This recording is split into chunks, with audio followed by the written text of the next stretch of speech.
Hello, I'm Dr. Stuart Kaplan, and in this video I'd like to take you on a brief journey through what happens to your body when you fast.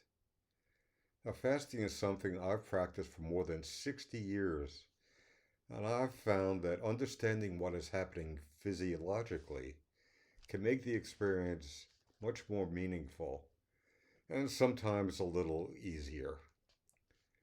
So I'm going to share a little bit of my own history with fasting, and then we'll walk through a simple timeline of the changes that take place as your body moves from using the food you've recently eaten to drawing upon its stored energy. It's powerful, like that clap of thunder I just heard. hmm. So when I was a child, my father would fast during the Jewish high holidays. I wasn't required to fast as a young child, but I wanted to be like the men, so I fasted along with them. And that experience, going 24 hours with no food or water, gave me an understanding of the changes the body and mind goes through when fasting.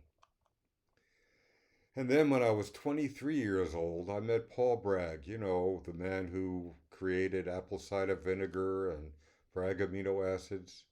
A very vibrant, energetic man who wrote the book about fasting back, 70 years ago. He taught me a great deal about fasting and its potential benefits. So that experience had a profound influence on me, and I've been regularly fasting ever since. So by now I've been fasting at least every change of season for more than 60 years. And here's something I want you to know. After more than 60 years of fasting, it still isn't easy. There are times when I get hungry.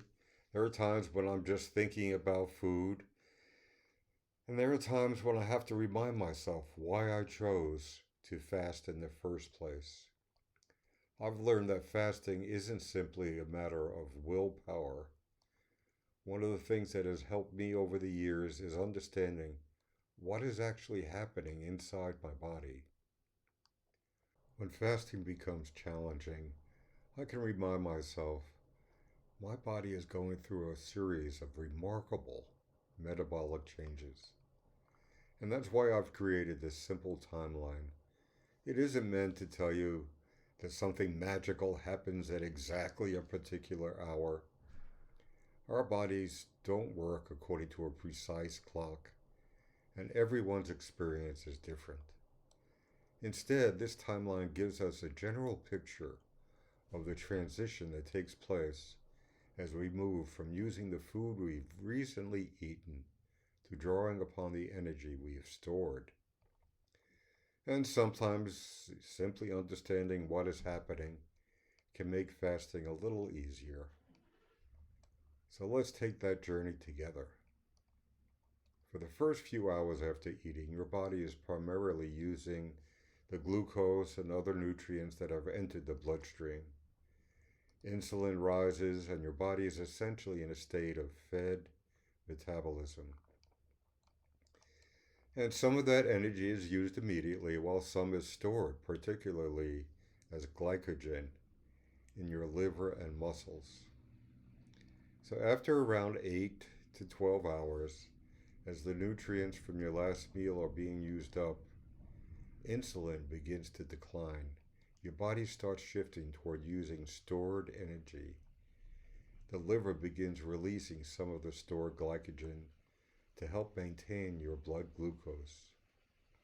You are gradually moving from using incoming fuel to using stored fuel.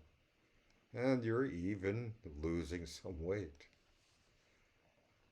After around 12 to 18 hours, the transition becomes more noticeable. Your body increasingly begins releasing stored fat, and fatty acids become a much more important source of energy.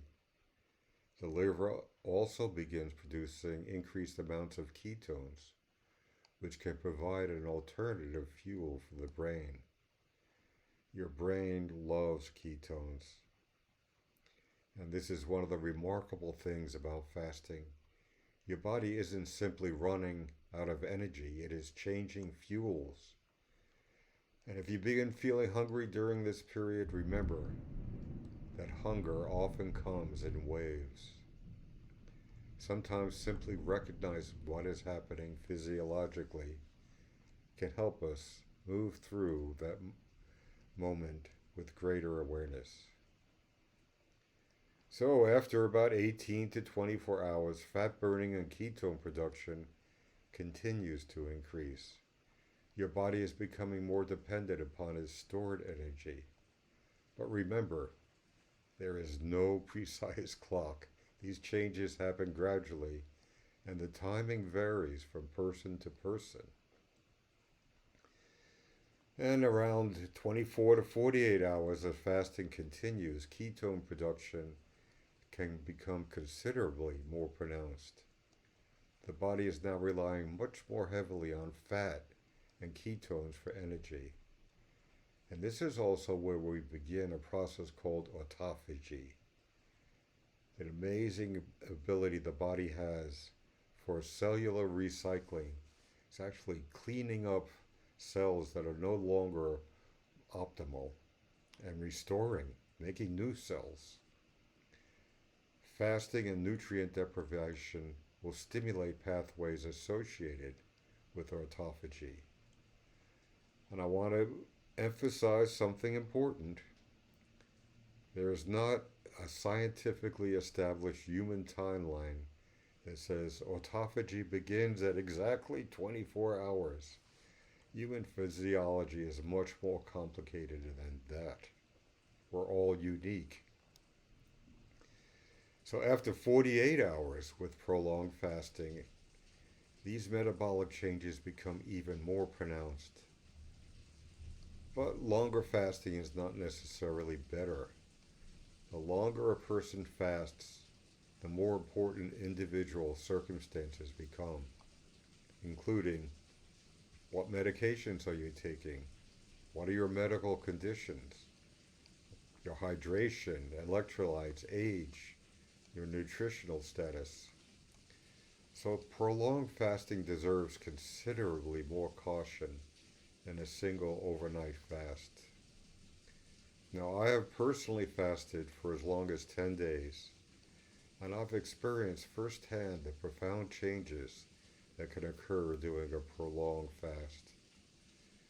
During one of those 10-day fasts, I created a video each day documenting my experience. And I'll include a link below if you'd like to follow that journey. I'm also sharing a more detailed timeline of the fasting process in the comments of this video, so you can refer back to it as you explore the different stages of fasting. My purpose in sharing this isn't to suggest that everyone should undertake a prolonged fast. Fasting affects everyone differently, and longer fasts require much greater consideration, and for some people even medical supervision. My reason for making this, sharing what I've learned through many years of experience, and to help you understand the remarkable things that can happen when the body goes into fasting. So I find this timeline helpful. After all these years, I've learned fasting simply isn't about how long you can go without eating. It's about becoming more conscious of what is happening within you.